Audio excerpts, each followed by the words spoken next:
magacaygu waxa waaye Manaar Muxiidiin Mucallin waxaan ahay milkiilaha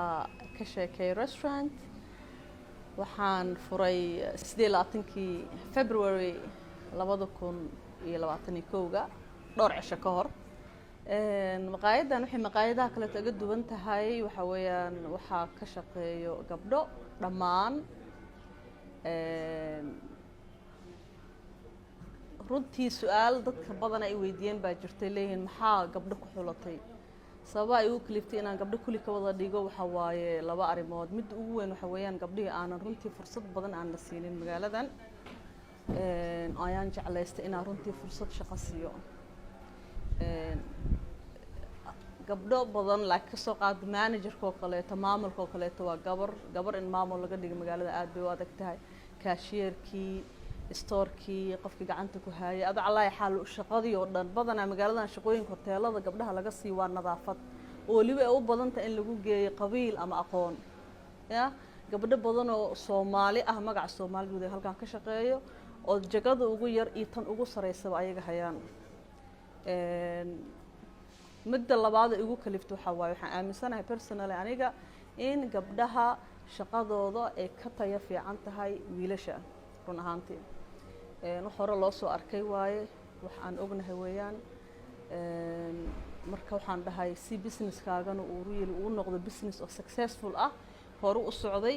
ayagana ay fursad fiican ku helaan bal dumar ka wada shaqasi inkastoo hadda 5 cisho meesha furantaa runtii 5 cisho ee dagaal badan ay ugu bilowdeen leeyihiin dadka waay gabdho la shaqo u siisay sabab waxa uu ujeedada kaaga dambeeyay maxaa kana dadkeena meel wanaag taas waxay ku cadeynaysaa in gabdhii aan waxba la rabin qaasatan ragi 99% waxa runtii imaagay maanta ama buuqa sameynay waxa weeyaan rag oo aan u arka aniga in ay u arkaan ma aragtay haddii gabdhaha idinka xiroobaan ya kolley ma aragtay ma aha wax ay ku faraxsanaan doonaan ama inuu ku fikiraan waxa soo bixi doonta 100 manaar oo kale oo Brit dhahad gabdho baa fursad siinaya markaas waxay noqonaysaa in gabdhihii cadaadiska ay ku hayeen ama ay ma aragtay fursadaha qaarkood aan la siin jirin markay ka wada maarmaan runtii sababaha ku kaliftay inay qalqayliyaan taasaan u maleynayaa laakiin aniga qof go'aankeed meel u yeelanahay dalkan waxaan u maanaynaa dib u dhiso markaan imid generally waxaan u maan dalka inaan dib u dhiso runtii shaqo abuur sameeyo waxa qaban kar aan qabto ma garateen misana marka arkay gabdhaha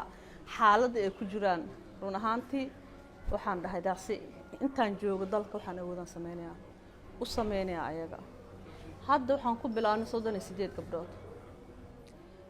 kolley markay shaqada sii badatana way sii badan doontaa shaqaalaha insha Allah waxaan rajeynayaa inuu business hore u socdo si aan dad badan aan shaqo u siiyo hablo badan oo Soomaali u shaqeeyo shaqo u siiyo saa ogtiin gabdhaha Soomaaliyeedna badan waxay u shaqeeyaan family gabar kasta oo interview aan ka qaad su'aasha ugu horeysa waxa way aan weydiin maxaa kugu kalif inaad shaqeysatid aamin si u dhan yihiin waxay dhahaan waxa rabnaa hooyadeena u shaqeynayna ama aabbaheena u dhintay ama aabbaheena waxa xanuunsan yahay family-keena u shaqeynayna reerka aniga ugu weyn ma garatay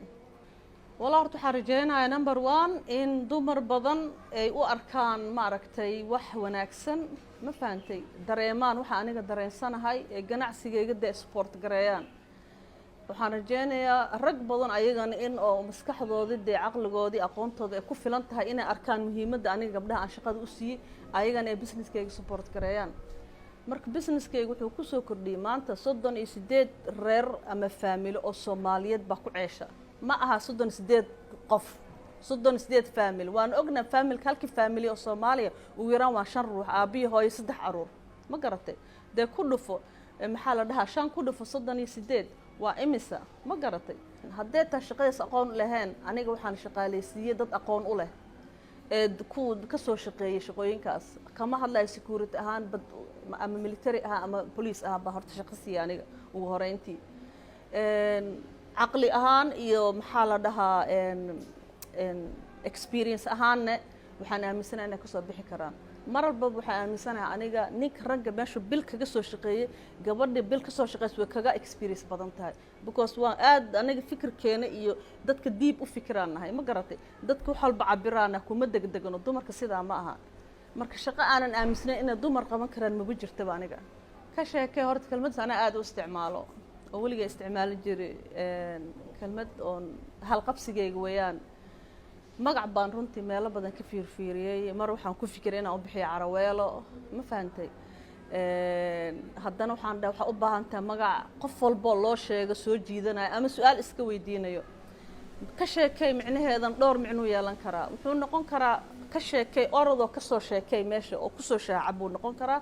ama wuxuu noqon karaa ka sheekee meelka inta tagto dhaa waa waray maanta waxaan soo arkay oo ka sheekee meesha xaaladeedii waxaad kusoo aragtay waana wax ka duwan magacyada lala baxo waa wax maaragtay qof walboo maqlo attentionkiisa ay soo jiidanayso